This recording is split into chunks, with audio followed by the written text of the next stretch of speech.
In today's video, I'll talk about the best budget PC build in my opinion at $1,000 that's based on a Ryzen CPU. Now, if you're a fan of Intel or you want an Intel CPU instead, I will make a video soon, so keep that in mind. Subscribe and hit the bell button if you wanna get notified when I upload that video. So without further ado, let's start with the build. Now, if you don't know anything about components, don't worry, because at the end I will tell you what this PC is capable of running, which games, and how many FPS to expect at 1080p gaming. So for the CPU, and the most important part for this build, because it's a Ryzen CPU and that is what this video is about, we have the Ryzen 5 5600X. Like everyone knows, this CPU is actually, in my opinion, the best for gaming in terms of price to performance from AMD. It's going to perform similar to the i5 12400F, so overall for gaming at 1080p, this one I think is the best choice out of all of them. The Ryzen 5 3600 on the other hand, I think it's becoming a little bit old.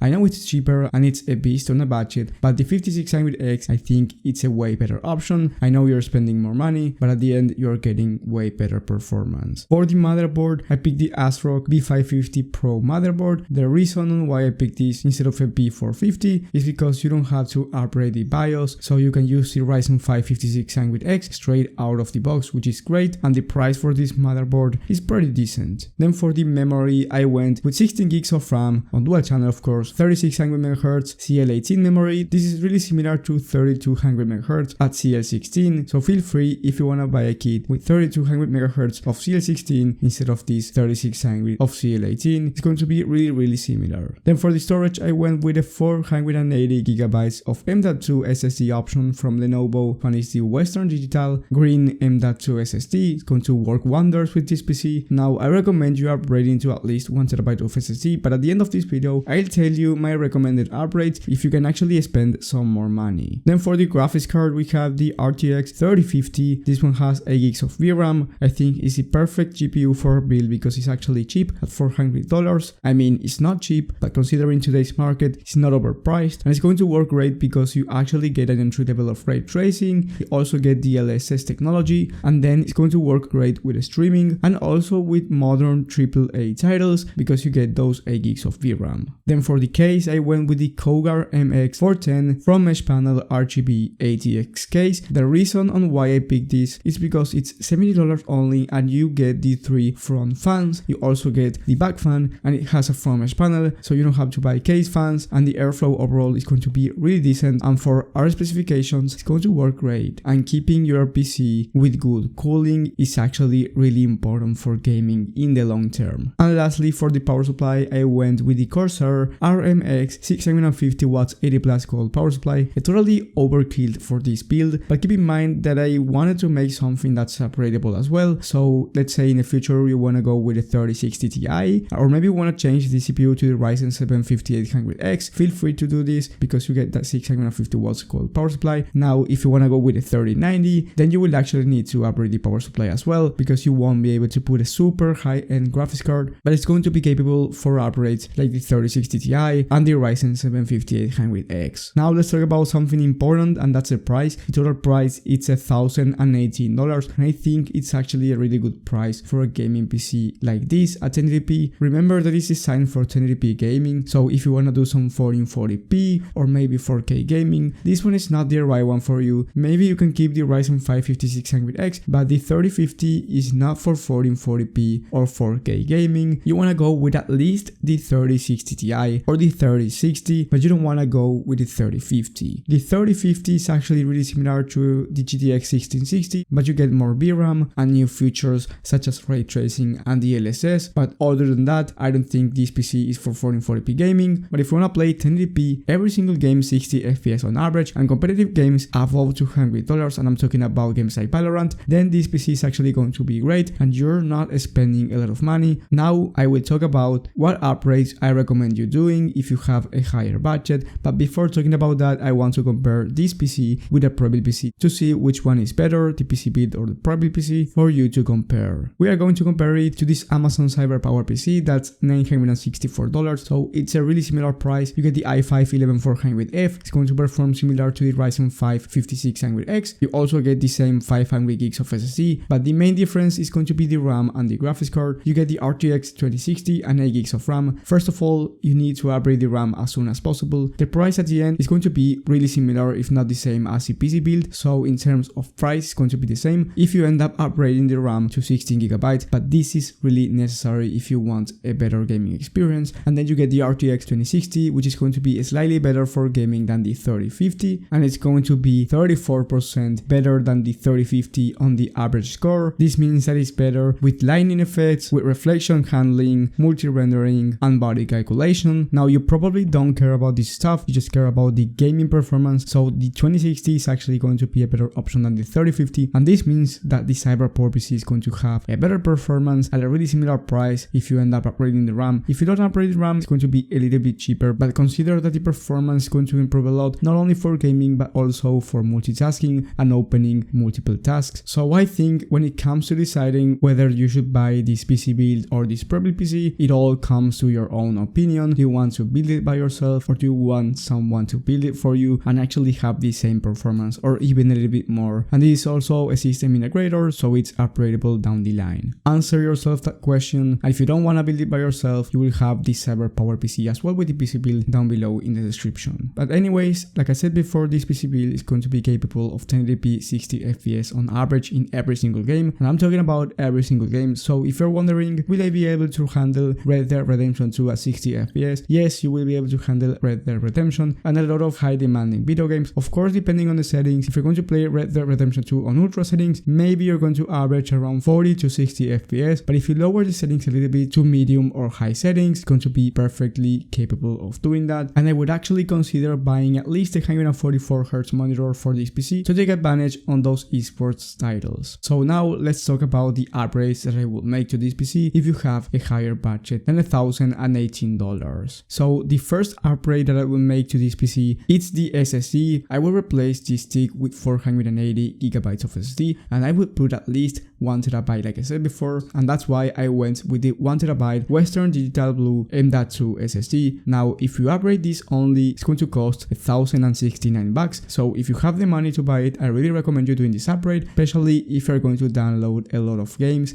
or you wanna edit content to YouTube, because the files usually are really big. So this upgrade I think is the most necessary upgrade at a decent price that you can make to this PC build. The second upgrade I would say is the CPU cooler. Like, you can get away with the stock cooler for the Ryzen 5 5600X, but adding a CPU cooler is going to make your CPU from around 10 to 20 degrees better cooled, and you have to keep this in mind for the long term, and that's why I went with the Cooler Master Hyper 212 RGB edition. Now you can go with the non-RGB edition, but because the case has a lot of RGB, I went with the RGB edition, and the total price for the gaming PC, if you upgrade this as well, is going to be $1,100. And lastly, another upgrade that I would make, especially for gaming, it would be the graphics card. This is by far the most important component for gaming, and I didn't want to go too expensive, so I went with the RX 6600 XT. This one has as well 8GB of VRAM, and it's going to be a much better option than the 3050. It's going to perform really well at 1080p gaming, and it's actually going to be able to perform at 1440p on an entry point. So if you're thinking of 1440p also, this upgrade is going to be necessary. You're going to be spending around $120 more expensive, and the total price will be $1,226 if you upgrade the graphics card, the storage, and the CPU cooler. Now, do I think it's worth the upgrade? I think it is worth the upgrade considering the performance boost that you're having, but if you don't have the money to, don't worry about it. These are upgrades that you can make down the line, especially for the storage and the CPU cooler. So if you don't have the money to, don't buy it right now, buy it in the future. So that was my PC build. If you found it helpful, leave a like and subscribe, but most importantly hit the bell button. And there's something that I have to say before ending this video, and is that if you want a Prebuilt PC, I recommend you watching my video about the top 5 best Prebuilt gaming PCs of the month. And this is really important because there are actually a lot of bad Prebuilt PCs out there that are literally in a scam, and you don't want to spend a lot of money in something that is not going to work or is not going to perform as you want it to. So it's really important for you to watch that video if you want to buy a Prebuilt PC instead of a PC build. So thank you guys for watching, thank you for the support, and I will see you on the next one.